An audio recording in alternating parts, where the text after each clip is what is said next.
Pada kesempatan kali ini, saya akan membahas tentang perkembangan dan pertumbuhan otak anak. Berdasarkan grafik yang ada di belakang saya, grafik ini menunjukkan bagaimana jalur sensorik, bahasa, dan fungsi kognitif tinggi berkembang dari sejak lahir hingga usia remaja. Mari kita bahas tahap demi tahap. Nah, sejak lahir, bahkan sedikit sebelum lahir, otak bayi mulai mengembangkan sensori pathways, yaitu jalur sensorik seperti penglihatan dan pendengaran. Di grafik, kita bisa lihat garis berwarna kuning yang meningkat tajam di bulan-bulan awal. Puncaknya terjadi sekitar usia 2 hingga 3 bulan. Inilah masa ketika bayi mulai lebih peka terhadap suara dan cahaya. Bayi mulai mengenali wajah orang tua, tersenyum ketika diajak bicara, dan bisa menoleh ke arah suara. Pada periode ini, stimulasi dari lingkungan sangat penting, misalnya dengan berbicara lembut pada bayi, mengajaknya kontak mata, serta memperdengarkan musik-musik atau suara alam.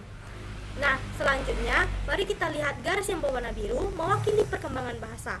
Perkembangan ini dimulai meningkat sekitar usia 4 bulan, naik pesat hingga puncaknya di tahun pertama sampai usia 3 tahun.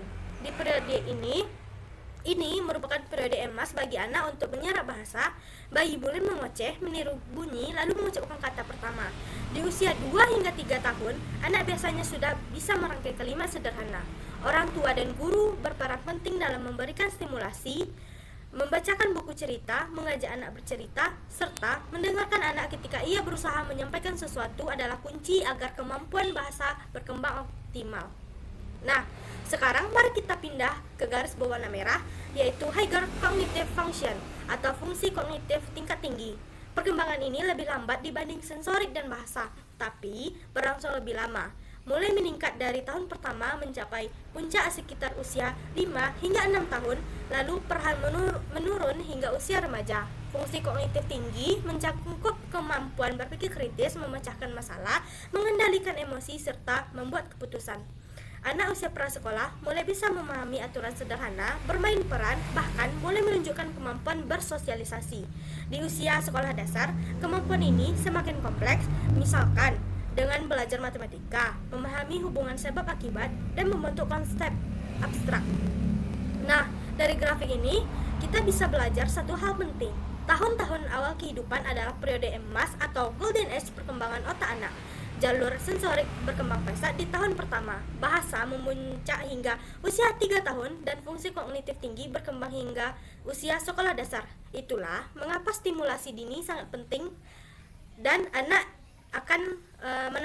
agar anak mendapatkan interaksi hangat, stimulasi belajar, lingkungan yang mendukung akan memiliki perkembangan otak yang lebih optimal dibanding anak yang kurang mendapatkan perhatian.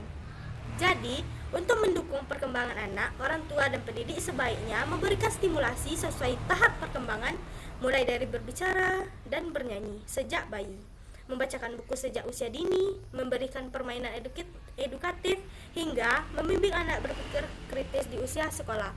Ingatlah, pengalaman di masa kecil akan membentuk fondasi bagi kecerdasan, keterampilan, dan kepribadian anak di masa depan. Nah, terima kasih. Saya ucapkan sekian presentasi dari saya.